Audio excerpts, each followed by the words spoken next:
Hello mga kasari, for today's video guys ay maglilipat ako ng mga yelo dito sa ice cream para hindi naman masayang yung space dito sa ice cream guys, diba? Pangdagdag ba ano dito sa kuryente.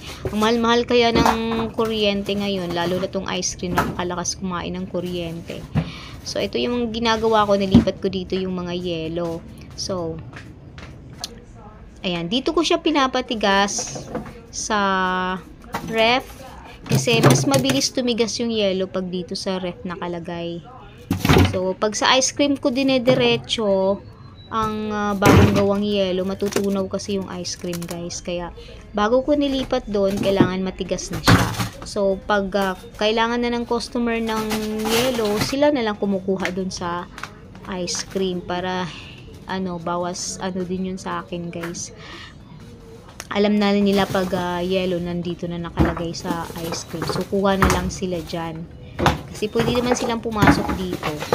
Sila yung kumukuha. Ayan, marami akong yelo na nilalagay dito sa ice cream. Ang dagdag din yan sa pambayad sa kuryente. 12 plus 9. 21. 29?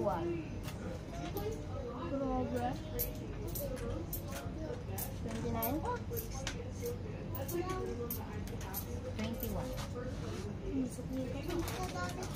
Yung ano ko kanina. Uy, thank you. May ko. Ikaw, ang to. Kulang ko yun? Ha? Kulang man to, 10. So, ayan na nga mga kasari. Habang wala pang bumibili, ayan, dali-dali muna ako magluto. Kasi nga, gabi na, hindi pa kami kumakain. Ayan guys, ako lang kasi dito sa bahay. Ako ang nagluluto, naglalaba. Ayan, sinasamantala ko pag walang mga customer na bumibili. Ayan, dali-dali akong gumagawa dito sa bahay. So, ayan, buti na lang yung itong aking washing machine ay automatic. Ayan, ito yung aking katuwang dito sa bahay na hindi nagre-reklamo, guys.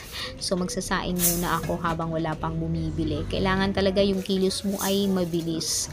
Kasi, mamaya sinisilip ko kung may tao o wala. So, hinto na naman to. Mamaya, kalimutan ko na naman tong ginagawa ko kasi nga may mga bumibili. Minsan pag nagluluto ako, ayan, sunog. Ay, itong kanin ko, hindi na ako nagluluto sa sa gasol. Sa rice cooker na kasi lagi na lang nasusunog, guys. So, nagrereklamo yung mga kumakain at yung asawa ko kasi laging sunog.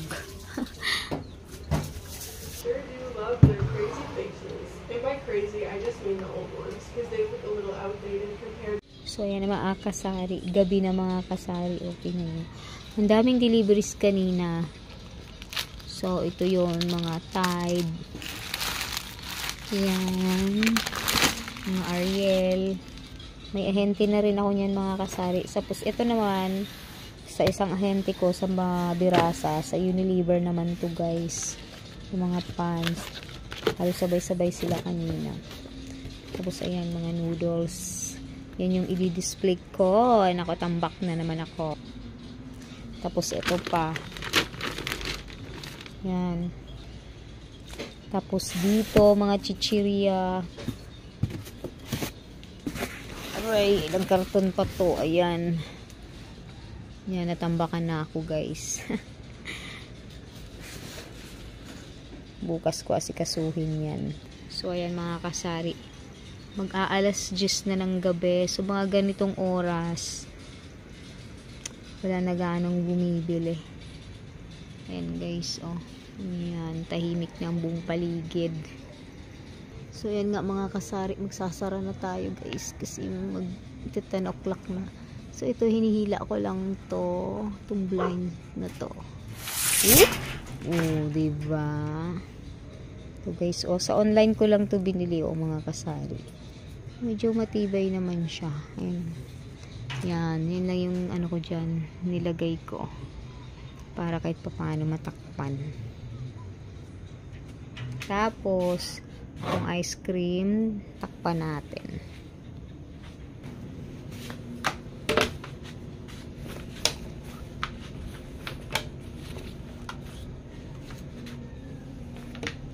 Guys, takpan natin. Ito yung mga chichirya ko mga kasari. O dito ko na siya nilagay. Para hindi na ako mahirapang mag-stapler. So, ayan, ubos na. So, magre-refill naman ako bukas. Ubos na yung aking mga chichirya, mga kasari. Magsasara na tayo.